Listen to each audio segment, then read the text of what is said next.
आइए आज सुनते हैं असली हीरो की कहानी, नेताजी सुभाष चंद्र बोस। चलिए वीडियो शुरू करते हैं।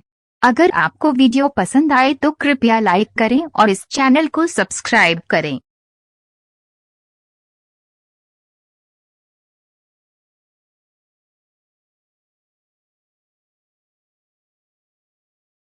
नेताजी सुभाष चंद्र बोस एक भारतीय राष्ट्रवादी हैं जिनकी भारत के प्रति देशभक्ति कई भारतीयों के दिलों में छाप छोड़ गई है।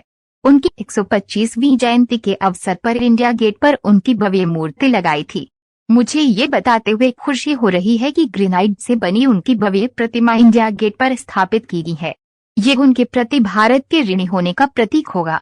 नेताजी सुभाष चंद्र बोस की 18 अगस्त 1944 को ताइवान के एक अस्पताल में एक विमान दुर्घटना में जलने के बाद मृत्यु हो गई थी। 2016 में प्रधानमंत्री मोदी ने सुभाष चंद्र बोस से जुड़ी 100 गोपनीय फाइलों का डिजिटल संस्करण सार्वजनिक किया। ये दिल्ली स्थित राष्ट्रीय अभिलेखागार नेशनल आर्काइव्स ऑफ इंडिया में मौजूद हैं। सुभाष चंद्र बोस को असाधारण नेतृत्व कौशल और करिश्माई वक्ता के साथ सबसे प्रभावशाली स्वतंत्रता सेनानी माना जाता है। उनके प्रसिद्ध नारे हैं, तुम मुझे खून दो, मैं तुम्हें आजादी दूंगा, जय हिंद और दिल्ली चलो। उन्होंने आजाद हिंद फौज का गठन किया था और भारत की स्वतंत्रता संग्राम में कई योगदान दिए। उन्हें अपने उग्रवादी दृष्टिकोण के लिए जाना जाता है, जिसका इस्तेमाल उन्होंने ब्रितानी हुकूमत से स्वतंत्रता हासिल करने के लिए किया था। वे अपनी समाजवादी नीतियों के लिए भी जाने जाते हैं। पारिवारिक इतिहास और प्रारंभिक जीवन। नेताजी सुभाष चंद्र बोस का जन्म 23 जनवरी 1897 को कटक, उड़ीसा में प्रभाती दत्त बोस और जानकीनाथ बोस के घर हुआ था। उनके पिता कटक में वकील थे और उन्होंने राय बहादुर की उपाधि प्राप्त की थी। सुभाष ने प्रोटेस्टेंट यूरोपियन स्कूल, वर्तमान में स्टीवर्ट हाई स्कूल, से स्कूली शिक्षा प्राप्त की और प्रेसिडेंसी कॉलेज से स्नातक किया। 16 वर्ष की आयु में वे स्वामी विवेकानंद और रामकृष्ण से प्रभावित हुए। इसके बाद उन्हें उनके माता पिता ने भारतीय सिविल सेवा की तैयारी के लिए इंग्लैंड के कैम्ब्रिज विश्वविद्यालय भेज दिया। 1920 में उन्होंने सिविल सेवा की परीक्षा पास की, लेकिन अप्रैल 1921 में भारत में राष्ट्रवादी उथल पुथल की सुनवाई के बाद उन्होंने अपनी उम्मीदवारी से इस्तीफा दे दिया और भारत वापस आ गए। सुभाष चंद्र बोस और भारतीय राष्ट्रीय कांग्रेस वे असहयोग आंदोलन में शामिल हो गए, जिसकी शुरुआत महात्मा गांधी ने की थी, जिनकी बदौलत कांग्रेस एक शक्तिशाली अहिंसक संगठन के रूप में उभरी। आंदोलन के दौरान महात्मा गांधी ने बोस को चित्तरंजन दास के साथ काम करने की सलाह दी, जो आगे चलकर उनके राजनीतिक गुरुवार बने। उसके बाद वह बंगाल कांग्रेस के स्वयंसेवकों के युवा शिक्षक और कमांडेंट बन गए। उन्होंने स्वराज अखबार की शुरुआत की। सन 1927 में जेल से रिहा होने के बाद बोस कांग्रेस पार्टी के महासचिव बने और जवाहरलाल नेहरू के साथ भारत को स्वतंत्रता में महत्वपूर्ण भूमिका निभाई। सन 1938 में उन्हें भारतीय राष्ट्रीय कांग्रेस का अध्यक्ष चुना गया और उन्होंने एक राष्ट्रीय योजना समिति का गठन किया, जिसने व्यापक औद्योगिकरण की नीति तैयार की।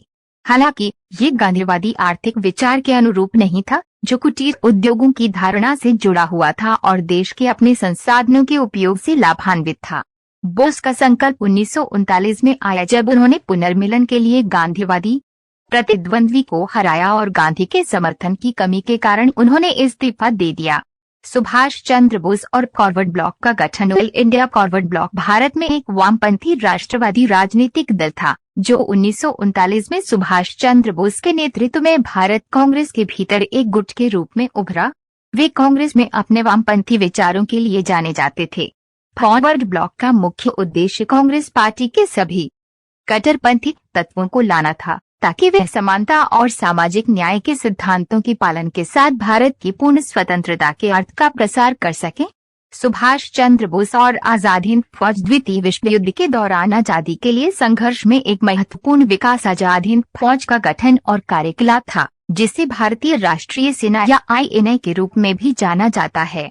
भारतीय क्रांतिकारी रास बिहारी बोस, जो भारत से भाग कर कई वर्षों तक जापान में रहे, उन्होंने दक्षिण पूर्व एशिया के देशों में रहने वाले भारतीयों के समर्थन के साथ भारतीय स्वतंत्रता लीग की स्थापना की थी। जब जापान ने ब्रिटिश सेनाओं को हराया और दक्षिण पूर्वी एशिया के लगभग सभी देशों पर कब्जा कर लिया, तो लीग ने भारतीय युद्धबंदियों शामिल कर भारतीय राष्ट्रीय सेना का निर्माण किया। जनरल मोहन सिंह, जो ब्रिटिश भारतीय सेना में एक अधिकारी थे, उन्होंने सेना को संगठित करने में महत्वपूर्ण भूमिका निभाई। इस बीच सुभाष चंद्र बोस 1941 में भारत से भागकर जर्मनी चले गए और भारत की स्वतंत्रता के लिए काम करने लगे।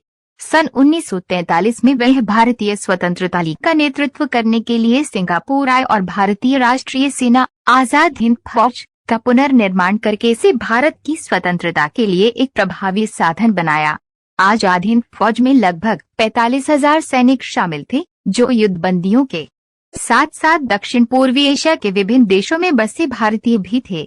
सुभाष चंद्र बोस अब नेताजी के रूप में लोकप्रिय थे। 21 अक्टूबर 1943 को उन्होंने सिंगापुर में स्वतंत्र भारत आजाद हिंद की अनंतिम सरकार के गठन की घोषणा की।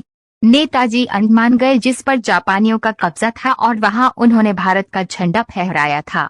सन 1944 की शुरुआत में आजाद हिंद फौज INA की 3 इकाइयों ने भारत के उत्तर पूर्वी हिस्सों पर अंग्रेजों को भारत से बाहर करने के लिए हमले में भाग लिया।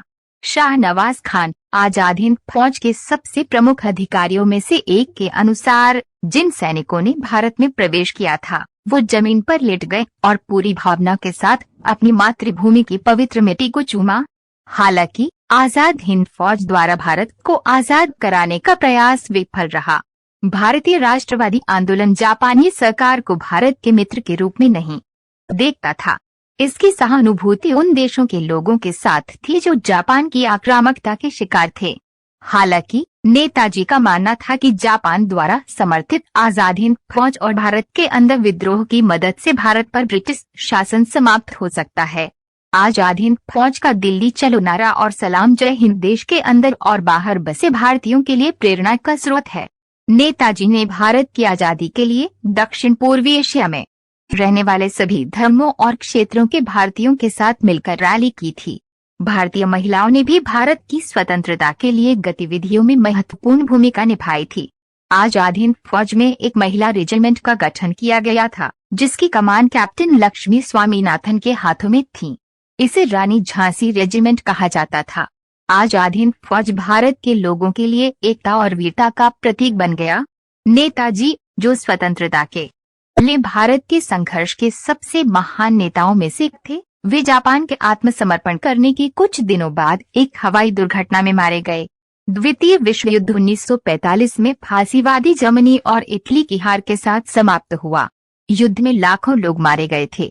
जब युद्ध अपने अंत के करीब था और इटली और जर्मनी पहले ही हार गए थे, यूएस ने जापान, हिरोशिमा और नागासाकी के 2 शहरों पर परमाणु बम गिराए।